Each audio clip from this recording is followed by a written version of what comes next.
기록하고 다시 키노트로 넘어갑시다. 자, 오늘 나아가야 될 내용은 7장 시장 세분화와 표적 시장 선택 및 포지셔닝이에요. 사실 그 마케팅 원론을 대부분 들었을 테니까 그 사람들한테 이게 별로 그렇게 새로운 개념은 아닐 거야. 근데 이제 그거를 마케팅 원론에서 꽤 여러 지면을 할애를 해서 더보기는 채팅에 뭐가 떴어? 오늘 영상도 녹화해 주세요. 녹화하고 있어요. 그래서 특별한 일이 없으면 내가 까먹고 녹화하지 않는다면 모르겠지만 녹화해 놓은 거 다시 올릴 테니까 나중에 보셔도 되고요. 그래요. 자, 다시 돌아와서 여기서는 이제 그 전체 내용을 한 챕터에서 다루는 거고, 이걸 굳이 여기서 중복되는 형태인데 다시 다뤄야 되는 이유를 간단하게 설명을 할게요. 여러분들이 지금 책을 갖고 있는지 모르겠는데 책에서 이 차례 맨 앞에 쪽에 보면 전체 차례를 약 3장? 네, 3장에 그게 어차피 차례구나. 차례 앞에 3장이 있는데 뭐 여러 번 훑었지만 파트 1이 1, 2, 3장에 대한 거, 그래서 마케팅 전략의 틀에 대해서 살펴보는 거고, 그 다음에 파트 2가 전략적 상황 분석으로 돼 있고, 아니다. 쏘리. 아까 파트 1은 챕터 1에만 해당하는 거죠. 챕터 1이 파트 1, 마케팅 전략의 틀이고, 파트 2는 2장, 3장, 4장으로 이루어져 있어요. 그래서 전략적 상황 분석이지. 그래서 보면 고객 분석, 경쟁과 산업 분석, 스와트 분석 이렇게 나와 있는 거죠. 2, 3, 4장. 그리고 파트 3가 경쟁 우위의 구축과 활용이라고 해서 챕터 5의 지속적 경쟁 우위에 확보하고, 지난 시간에 우리가 봤던 6장 경쟁 우위에 근거한 전략까지 살펴봤어요. 자, 이 파트 1, 2, 3까지 이미 한 거야. 자, 파트 1, 2, 3의 제목을 다시 보면 파트 1은 마케팅 전략이란 무엇인가를 얘기하는 마케팅 전략의 틀. 파트 2는 자, 그럼 이제 구체적인 전략을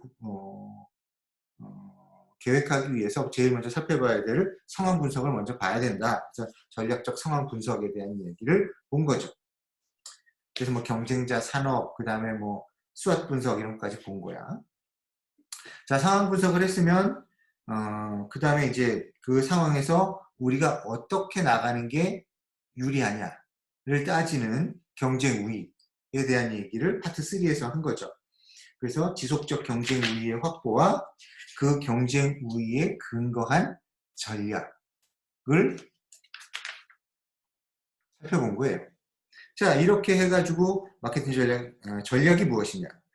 그걸 위해서 상황 분석을 먼저 해야 되고, 그 다음에 그 상황 분석에 근거해서 경쟁 우위를 생각해 봐야 되고, 그 다음에 파트 4, 오늘부터 하는 파트 4의 마케팅 핵심 전략이 이제 들어가는 거죠.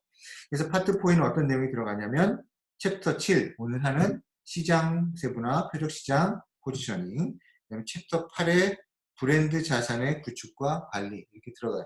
그래서 앞에서는 이제 자, 상황을 파악해보고 어떤 식으로 경쟁 우위를 만들어 갈까를 염두에 두고서 이제 구체적으로 그럼 전략을 짜야 되는데, 거기에서 가장 핵심을 뭐에 둘 것인가를 제안한 거죠.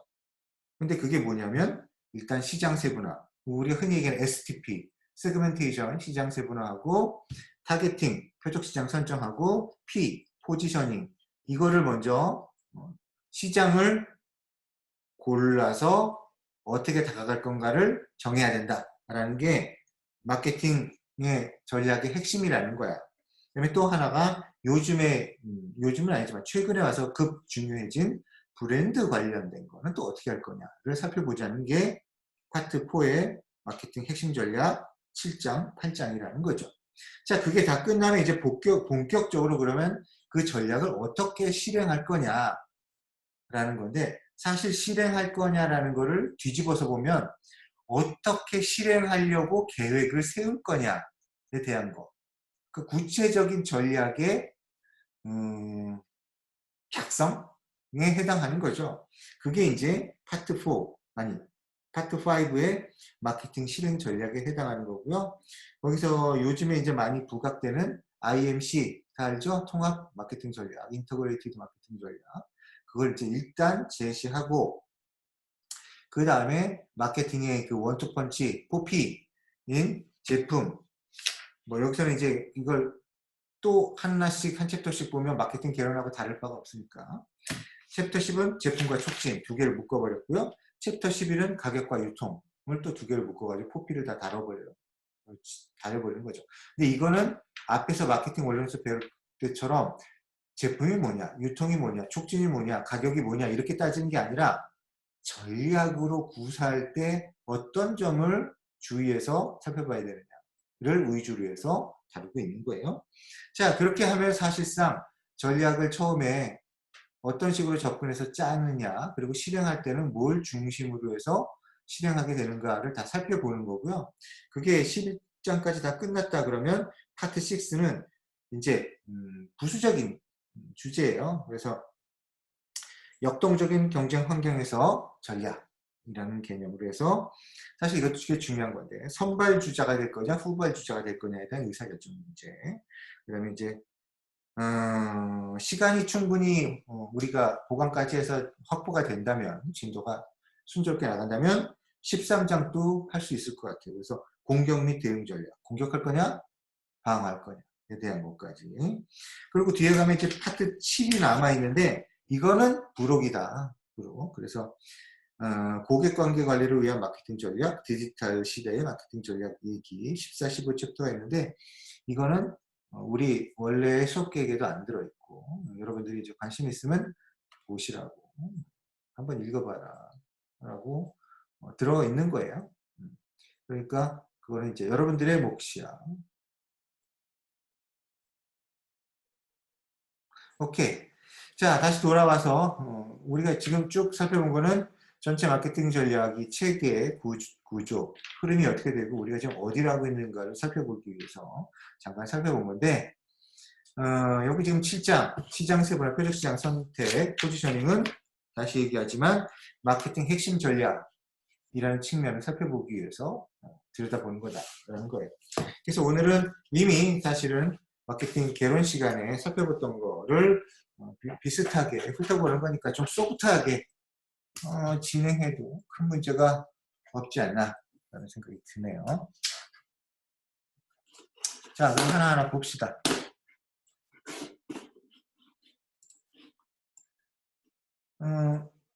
뭐야? 자, 케이스? 케이스는 기아의 소울이라는 자동차 케이스인데, 이 자동차는 우리나라 시장에서는 별로 인기를 못 얻었죠. 그래서 여러분들이 사실 이 케이스를 보면은 그렇게 실감이 안 날 거야.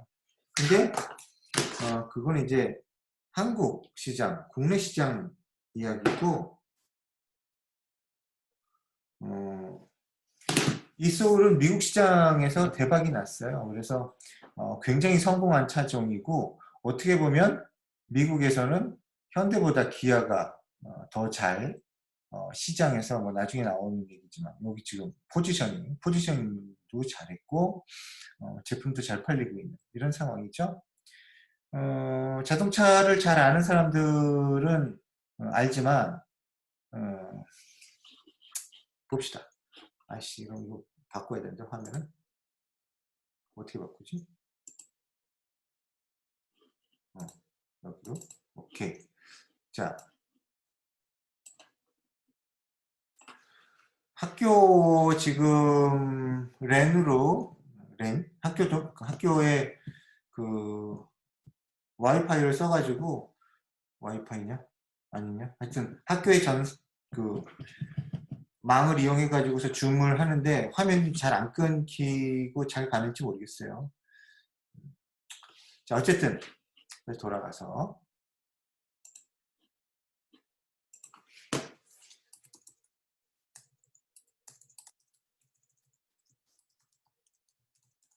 자, 우리나라에서 여러분들 2차 봤을 거야. 2차. 팰리세이드라고 하죠.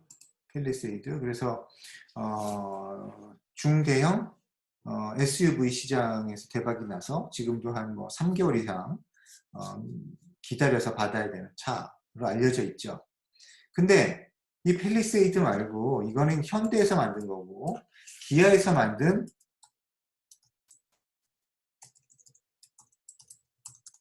자동차가 있어요. 이게 이제 텔루라이드라는 거야. 아까 차하고 뭐 비슷해. 왜냐면 뭐 차대가 똑같으니까. 근데 이 팰리세이드는 국내에서 잘 팔리고 이 텔루라이드는 아예 미국 시장을 겨냥하고 만들었어요. 그래서 미국 시장에서 생산을 해. 한국 시장에서는 현재 생산하고 있지 않죠. 그래서 완전히 미국 시장을 겨냥해서 만들었는데 이게 미국에 통한 거야. 그래서 미국 소비자가 이런 말을 한대. 야, 내가 살아생전에 기아 자동차를 대기해가지고서 받게 될 거라고는 꿈에도 생각하지 못했다. 라는 얘기를 할 정도로 이 자동차를 계약하고 기다려서 몇 달 기다려서 받는 이렇게 생산이 수요를 못 따라갈 정도로 인기가 있는 차종이 텔루라이드예요. 물론 아까 봤던 팰리세이드도 미국 시장에 지금 수출을 하고 있어.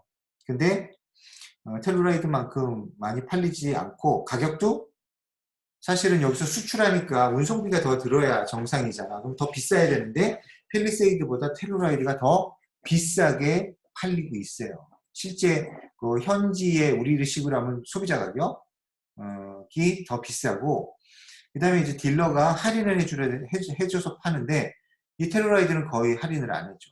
팰리세이드는 할인을 많이 해서 파는데 그러니까 미국에 굉장히 잘 통한 아주 기획을 잘한 차종으로 알려져 있죠. 근데 이제 한국에 있는 소비자들도 나도 이 텔루라이드 사고 싶다. 그래가지고 한국에도 팔아라. 한국에서도 생산해라. 이렇게 이제 요구를 하고 있는데 현재는 그게 안 되고 있어요. 그래서 뭐 기아는 한국 소비자보다 미국이 더 중요하냐? 뭐 이런 얘기도 할 정도로 잘 나가고 있는 차종인데 왜 이 텔루라이드까지 얘기가 건너갔냐면은 어디 갔어? 이 소울 얘기하다가 그렇게 된 거야. 그래서 기아 자동차 같은 경우에는 이 미국 시장의 소비자들의 입맛에 맞는 자동차를 잘 기획해가지고 내놔서 상당히 미국에서 잘 적응하고 있는 모습을 보여주고 있죠. 자, 그렇게 소비자의 입맛에 맞는 특정한 소비자를 잘 겨냥해서 제품을 내놓고 그 소비자들을 만족시키는 그게 뭐야? STP죠. 세그멘테이션, 타겟팅, 포지셔닝에 해당하는 거야. 그래서 이 기아 소울 얘기가 나오는 건데 이 기아 소울 같은 경우에는 아까도 얘기했지만 우리나라에서는 찾아보기도 그렇게 흔하지 않고 인기도 없어. 근데 미국에서는 너무너무 잘 팔리는 차종이야. 왜? 이 차를 대신할 수 있는 다른 회사의 차들이 거의 없어. 흔히 얘기하는 소형 SUV, 미니 SUV를 만든 거야. 근데 사실은 이게 그냥 SUV도 아니고 뭐 좀 이 사례를 보면 좀 독특한 어떤 제품 컨셉을 갖고 있는 걸로 나타나 있죠. 근데 이제 한국의 소비자들은 이런 거에 대해서 별로 반응하지 않는데 미국의 소비자들은 왜냐하면 자동차 문화가 아주 일반화되는 미국의 소비자들한테는 잘 받아들여지고 있다라는 뭐 그런 사례예요. 그래서 이 얘기는 많은데 이 많은 얘기를 내가 다 읽고 싶진 않아. 왜? 나도 뭐 이 자동차 썩 좋아하지 않으니까. 왜? 나는 한국 소비자니까. 어쨌거나 한국의 소비자를 겨냥해서 만든 건 아니야. 미국의 그 소비자를 겨냥해서 만든 차고요. 이 차는 누가 주로 소비하냐면 여기 나와 있죠. 주 타겟층 20, 30대 영 트렌드 세대야. 세대. 잘못되네. 영 트렌드 세대. 그래서 미국 애들은 보통 고등학교 때부터 이제 운전면허를 일찍부터 따갖고 이제 집에 있는 차를 운전하기 시작하죠. 그래서 자기만의 차를 이제 되게 언제 갖느냐면은 대학교 갈 때쯤, 고등학교 졸업할 때쯤 갖게 되는데, 지가 이제 열심히 노력해서 중고차를 사기도 하고, 이제 금수저들은 부모님들이 사주기도 하는데, 제일 처음 갖게 되는 새 차의 가장 주요 타겟이 이 소울이 된다고 그래요. 그래서 이제 젊은 애들이 너무 갖고 싶어 하는 차가 차 중에 하나라고 그러죠. 그래서 뭐 여기 보면은 그 미국 그 광고에 보면 무슨 뭐 그 다람쥐 같은 것들 나와가지고서 이 차 타고서 뭐 신나하는 뭐 그런 장면들이 나오고 그러는데, 이 소울이 예전에 그 슈퍼볼 알죠? 그 미식축구, 미국의 미식축구 그 결승전, 그 결승전의 광고로도 이 소울이 나갔었고요. 그때 이 그 도토리 그 다람쥐들 나오는 뭐 큰 뭐 그러니까 진짜 다람쥐가 아니라 그 캐릭터화된 다람쥐들이 이 차를 모는 그 광고 꽤 그때 인기를 끌었었고, 또 차 판매에도 영향을 많이 줬었다고 그러죠. 그 정도로 잘 알려져 있는 성공한 차종이라고 할 수 있어요. 지금 이 차 모양은 이제 계속 세대가 또 바뀌어가지고 조금 변했죠. 어쨌든 뭐 그거는 뭐 그렇고, 자 그럼 본론으로 들어갑시다. 본론. 사례는 이제 그만하고 본론으로 들어가서 크게 두 가지를 나눠서 얘기한다. 시장 세분화와 표적 시장에 대한 거 하나를 묶어서 얘기하고, 마지막에 포지셔닝에 대해서 다시 한번이 아니라 또 다른 거를 또 살펴보는 걸로 합시다. 자, 먼저 시장 세분화 표적 시장 선택인데, 아까도 내가 얘기했지만 이 시장 세분화 표적 시장 선정은 STP의 일환이죠. 거기 이제 써 있잖아. STP. S는 그 밑에 써 있는 것처럼 세그멘테이션, T는 타겟팅, P는 포지셔닝을 이니셜을 따와가지고 STP라고 한다고 했잖아. 여러분들 기억날 거야. 그 마케팅에서 가장 중요한 게 뭐냐? 그럼 4P와 STP다. 이 두 가지를 모르면 마케팅을 전혀 들어보지 못한 문외한이다. 문외한. 문외한이 아니고 무례한도 아니고 문외한이에요. 이거 헷갈리면 무식한 거야.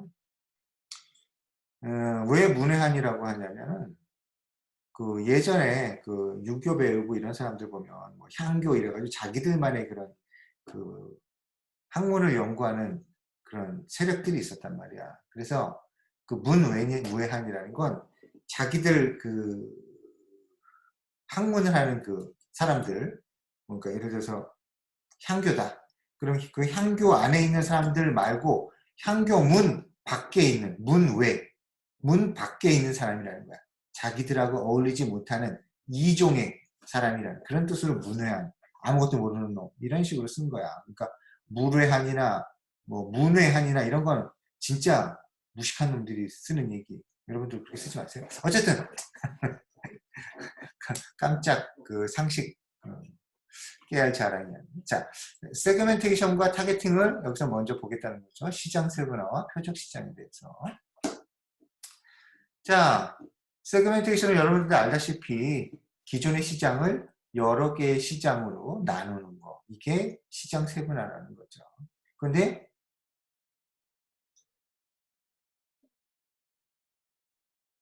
어, 근데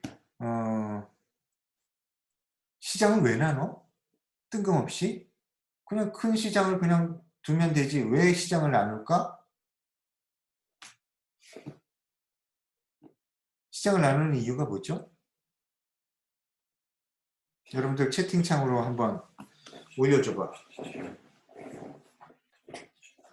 잠깐 물 좀 먹어.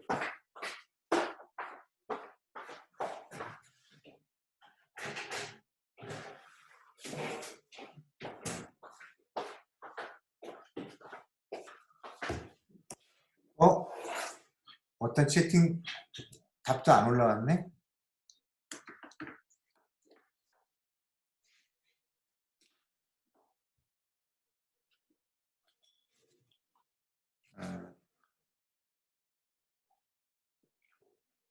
특성에 맞는 전략으로 수익을 내기 위해서 두 사람이 그런 식으로 얘기했고, 한 사람은 사람의 스펙트럼이 너무 넓기 때문에 소비자들이 다양한 욕구를 가지고 있기 때문에 사람마다 브랜드를 이용하는 목적이 다르기 때문에 자 여기에서 가장 내가 원하는 답을 써준 사람은 예진이 소비자들이 다양한 욕구를 가지고 있기 때문에 근데 사실은 더 완벽하게 답을 했다면 사람들이 다양한 욕구를 가지게 변하기 때문에 처음에는 욕구가 다 같았죠. 근데 시간이 지나면서 욕구가 다양해진 거예요. 자, 미리 얘기는 안 했지만 예진이가 내가 원하는 대답을 해줬기 때문에 플러스 1점을 줄게요.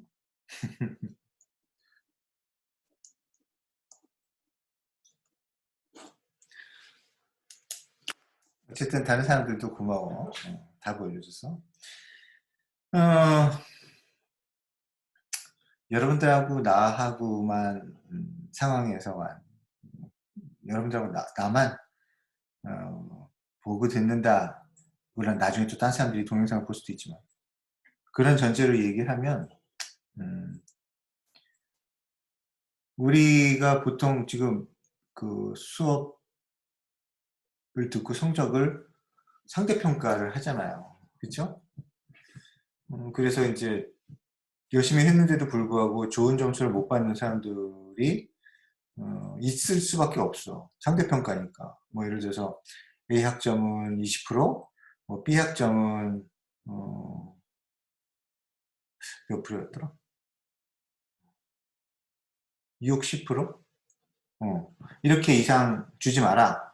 이렇게 이제 얘기를 하기 때문에 열심히 했는데도 불구하고 C 학점. 나는 어지간하면 D 학점 안 줘. 내가 D 학점 줘서 받았으면 넌 새끼야 정말로 공부 안 한 거야 라고 내가 얘기하는 거랑 똑같은 거야. 그래서 나한테 D 학점 받은 사람들은 날 미워하지 말고 잘을 돌아가. 자, 어쨌든 다시 돌아와서 그 학점을 상대평가를 줬잖아. 근데 요즘에 내가 다른 학교의 교수님들하고 그렇게 얘기를 하다 보면 뭐 얘기가 아니라 이제 뭐 주로 전화나 이런 걸로 의견을 나누다 보면 다른 학교는 그 요번 학기에 한해서 그 절대평가를 하기로 했다고 하는 학교가 많더라고.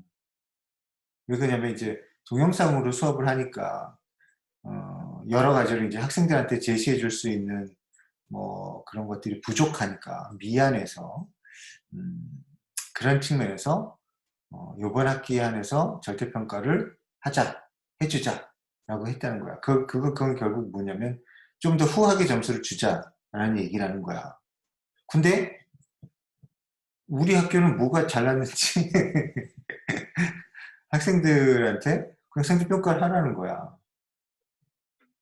뭐 예외는 있긴 있었어요. 그래서 실기 과목 같은 경우에 이제 충분한 실습이 안 될 수 있으니까 그거에 대한 어느 정도의 그 고려 차원에서 절대평가를 해도 된다. 그런 과목의 경우에는 교수한테 신청해라라고 했단 말이에요. 그래서 내가 가르치는 실습 과목이 있었는데 융합 과목 그건 신청을 했어. 근데 가만히 생각해 보니까 그 이론 과목 듣는다고 상대평가를 당하는 건 상대적으로 불이익이잖아. 그래서 내가 이제 그런 목소리를 학교에다 내고 싶은데 내가 지금 뭐 보직을 맡고 있는 것도 아니고 뭐 회의에 참석할 수 있는 학과장도 아니고 그래서 최근에 이제 그 보직을 갖고 계신 교수님을 내가 만날 기회가 있어서 그 교수님한테 내가 강력하게 주장을 했지. 왜 다른 대학은 절대평가로 이번 학기에 한해서지만 돌아섰는데 우리는 뭐 그렇게 학생들한테 빡빡하게 하냐. 우리도 절대평가 하자고 해라. 그랬더니 그 교수님이 그거 굉장히 중요한 이야기인 것 같다고 나중에 이제 학교 회의를 할 때 그 얘기 꼭 전달하겠다고 하시더라고요. 물론 뭐 그 교수님이 또 깜빡 잊어버리실 수도 있겠지만 어쨌거나 나는 일단 내가 할 수 있는 한 여러분들한테 조금 더 좋은 학점이 나갈 수 있게 하는 노력은 했어. 근데 여러분들도 학교 게시판이나 이런 데다가 그와 비슷한 의견을 좀 내줘. 얘는 뭐 이렇게 학교에 대해서 이의가 많아. 얘는 이렇게 튀려고 그러지. 이렇게 생각하는 사람은 아무도 없을 거야. 그런 거 같고서. 그러니까 여러분들도 그런 게시판이나 이런 데에다가 왜 다른 데는 상대평가를 안 하고 이번에 절대평가를 한다는데 왜 우리만 상대평가를 하냐. 이건 상대적으로 불공평하다. 아니면 우리도 절대평가하는 거를 좀 고려해달라. 이런 식의 얘기를 하면 학교에서 좀 전향적으로 고려하지 않을까라는 거야. 학교에서 그렇게만 해준다면 교수님들이 여러분들한테 학점을 굳이 빡빡하게 줄 이유가 없죠. 그런 얘기가 있었다. 최근에 그런 기류가 있다는 걸 여러분들한테 좀 얘기하고 싶어서 얘기했어요. 여러분들도 그냥 가만히 기다리지만 말고 좀 나서서 이런 얘기를 좀 해줘. 근데 개인이 그냥 얘기하긴 뭐 하잖아. 그러니까 총학도 찔러보고 아니면 학교 게시판이나 이런 데 공공 게시판에다가 그런 얘기도 올려보고 그러면 아마 학교에도 쉽게 움직일 것 같아. 내 생각에는 그래. 왜 그러냐면 다른 학교가 하는데 왜 우리 학교가 안 해? 그것도 학생들을 위한 건데. 자, 지나가면서 갑자기 생각나서 한 얘기예요. 아까 얘기한 것처럼 소비자들의 욕구가 다양화되기 때문에 그거에 대응하기 위해서 그러니까 처음에는 동질한 하나의 시장이었는데 그게 서로 성격이 다른 시장으로 쪼개져 나가는 거 그거에 대응하기 위해서 시장 세분화를 하는 거죠. 자, 그렇게 시장 세분화를 해가지고 그 나눠진 시장들 중에서 어떤 특정한 시장을 고르는 거 그게 뭐야? 타겟팅이죠. 타겟팅. 자, 하나하나 좀 봅시다. 시장 세분화에 대한 개념이죠. 소비자가 추구하는 편익, 뭐 어쩌고 저쩌고 이런 게 동질하지 않다. 처음에는 동질적이었어. 그러니까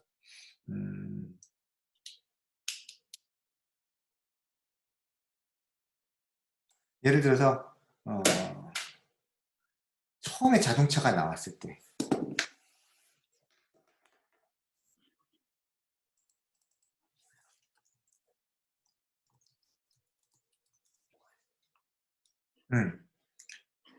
이거 안 보이죠, 여러분들?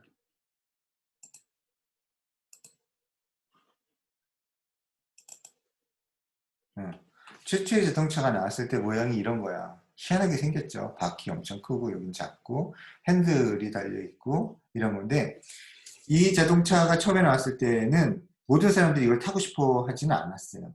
왜 그러냐면 굉장히 못 보던 거고 그 다음에 그 당시에는 이런 차를 편하게 탈 수 있는 도로라는 게 없었어.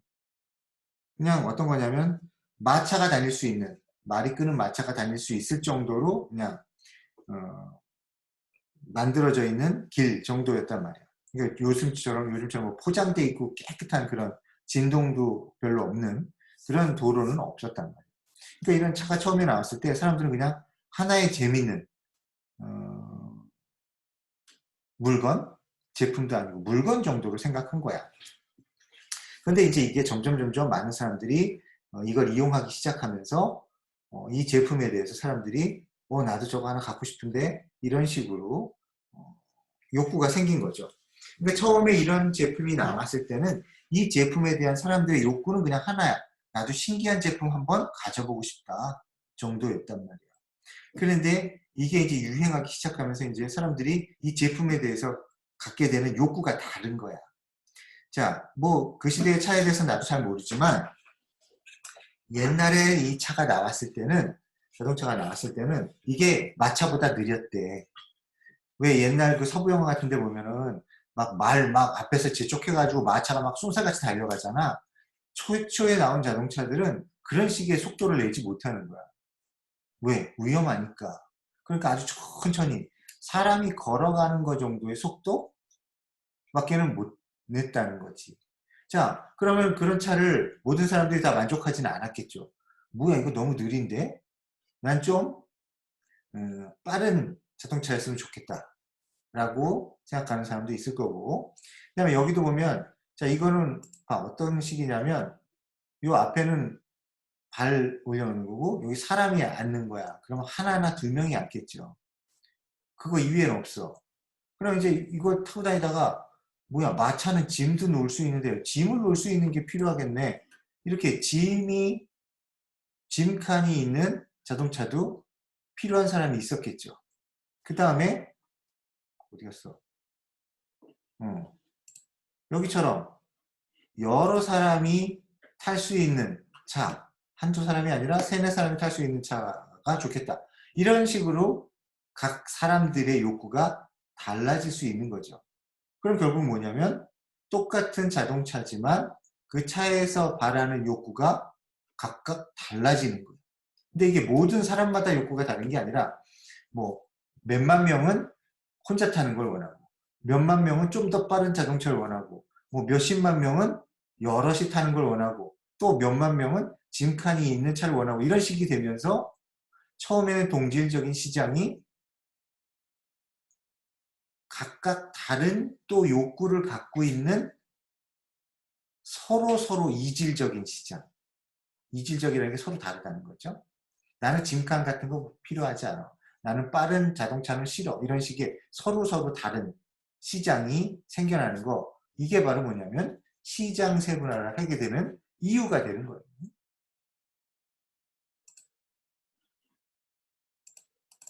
다시 돌아와서.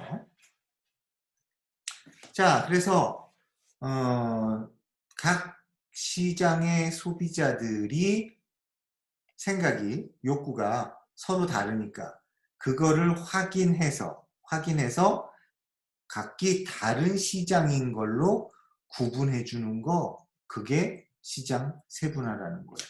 자, 여기 표가 아니라 그림을 보세요. 요 그림. 자, 뭐 보면은 가로축은 성능이고 세로축은 디자인. 그게 중요한 게 아니야. 뭐가 됐든 보면 그 각각의 이 상황에서의 소비자들의 선호도가 이게 각각 알맹이가 소비자 하나씩이라고, 꼭 보기에는 개구리알처럼 생겼지만 소비자 한 사람이라고 생각하고 점을 찍은 거야. 그랬더니 지금 결과적으로 이렇게 빨간색으로 동그라미를 쳐서 시장을 나눴지만 이 동그라미가 없다고 생각해봐. 동그라미가 없이 이렇게 T자 모양으로 점이 분포되어 있는 거야. 자, 이거를 만약에 성능이라는 관점에서 보면 이 한 가지 축으로만 보면 이 소비자들을 이게 이 소비자와 이 소비자로 나뉘는구나라고 보기가 어려워요. 왜 그러냐면 여기 같은 데서 봐봐. 여기서 위로 쭉 올리면 여기 소비자도 닿고 여기 소비자도 닿죠. 그러니까 한 차원에서 보면 이 시장이 서로 다른 시장으로 나뉘어져 있다는 게 눈에 잘 안 들어와. 다른 측면, 디자인에서 봐도 마찬가지야. 디자인이라는 측면에서 봐도 예를 들어서 이렇게 봤다. 그러면 여기 소비자와 여기 소비자가 섞여버린다고. 그런데 여러분들 2차 방정식 알지? 2차 방정식. 생각하기 싫죠? 음,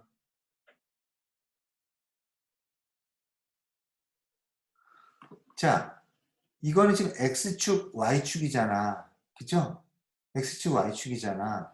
그러면 이 두 개의 변수를 갖고 선을 그리면 예를 들어서 이런 선이 나올 수 있어. 이런 선. 이쪽에 기울기를 갖고 있는 왼쪽에서 오른쪽 아래로 기울어지는 기울기를 갖고 있는 선을 그릴 수가 있다고. 자, 왜 갑자기 함수 얘기를 하냐면 그 선에서 두 개의 변수를 포함해서 만든 이 선에서 보면 여기에 나눠져 있는 얘네들과 여기에 이렇게 나눠져 있는 애들이 확실하게 분리될 수 있는 것처럼 보이겠죠? 여기다 지금 내가 보자. 뭐라고 해야 되지? 그리기? 아닌데. 주석 작성에서 그리기. 오케이. 그리기에서 선으로 별걸 다 하네. 이렇게 선을 걷다고 친다 이거야. 그러면 여기서 볼 때 다시 이렇게 보는 관점이 생기잖아. 그러면은 여기와 여기를 분리해낼 수가 있죠. 자, 그러니까 성능과 디자인 두 가지를 고려하게 되면 어떻게 된다? 기존의 시장을 서로 다른 시장으로 구분해낼 수 있다는 거야. 이건 이제 하나의 예야. 무슨 말이냐면 여러 가지 시각을 다 동원을 하면, 여러 가지 변수를 동원하면 좀 더 다양한 시장으로 나눠볼 수 있다는 거지. 어떤 한 측면만에서 보면 이 시장이 뭉뚱그려져 보이는데 이런 식으로 이게 가능하다라는 얘기예요. 자, 그 다음에 넘어갔어. 이건 어떻게 없었지? 괜히 만들었네.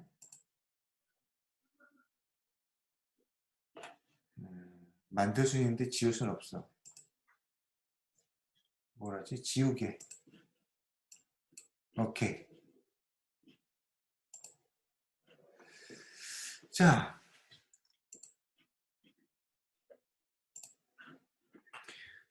세분화의 중요성. 세분화는 갈수록 중요해진다. 그 이유가 경쟁이 심화되니까. 경쟁이 심화된다는 건 종전처럼 그냥 느슨하게 소비자를 대하면은 경쟁에서 이길 수 없다는 거야. 그럼 경쟁에서 이기려면 어떻게 돼? 소비자의 마음을 정확하게 읽고 거기에 대응해줘야죠. 소비자의 마음을 정확하게 읽으려면 어떻게 해야 된다? 점점 나눠지는 소비자들의 시장을 알아채야 된다는 거예요. 두 번째, 소비자들이나 시장의 변화가 생기는 거죠.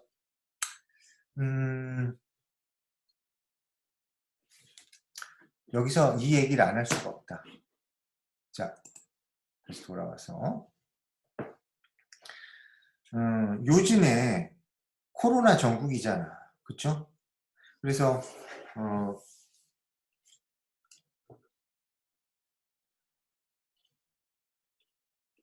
여러분 수업 시간에 그런 얘기를 안 했겠지. 다른 때에서 얘기했는데 현재 정권에서 이제 무슨 얘기를 많이 하냐면은 포스트 코로나.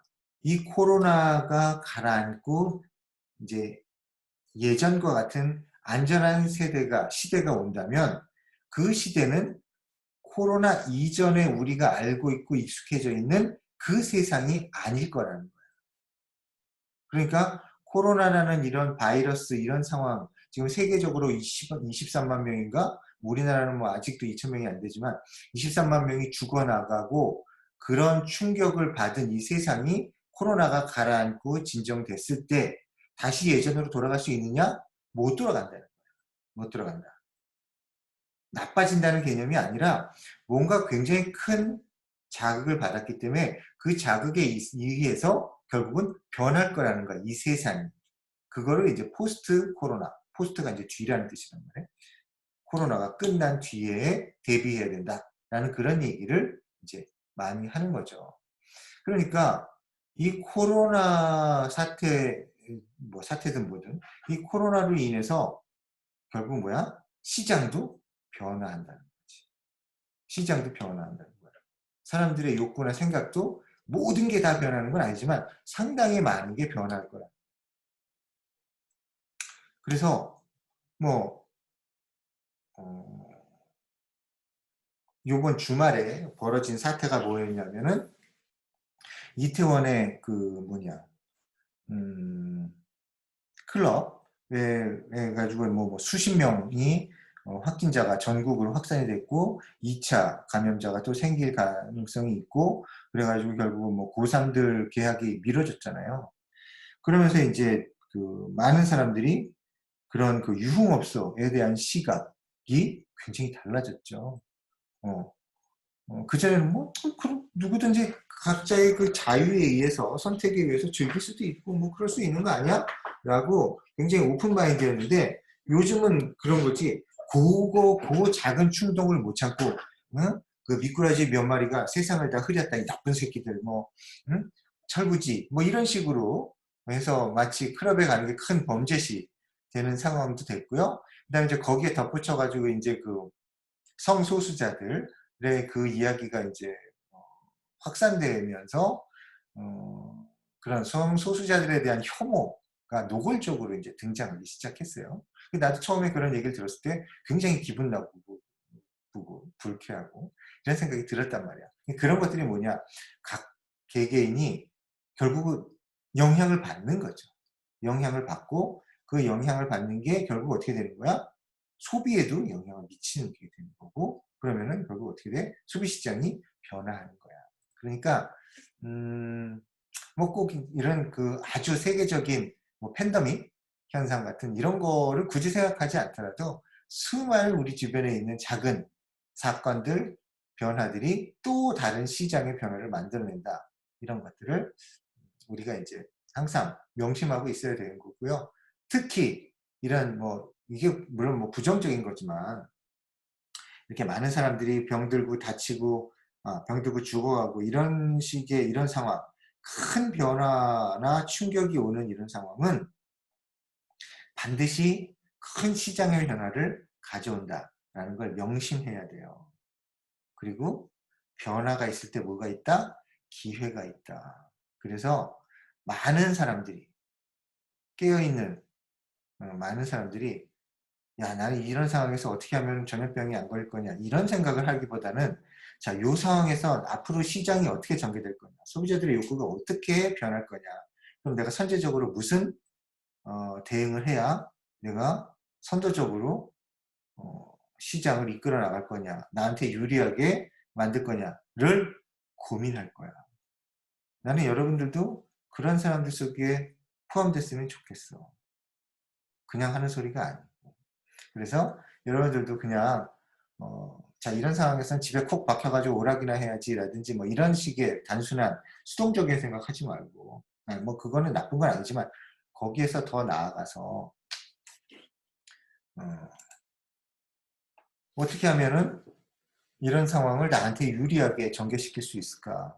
아니면 내가 어떤 대응을 해야, 무슨 준비를 해야 내가 이제 이 다음 세상, 다음 시장에서 내가 유리해질까? 이런 생각을 해보는 거 괜찮을 것 같아요. 음, 음, 뭐 그런 생각이 갑자기 나서 얘기를 했고요. 지금 보니까 시간이 거의 50분이 됐네. 그러면 좀 쉬었다가 3시부터 다시 수업을 진행을 하겠습니다.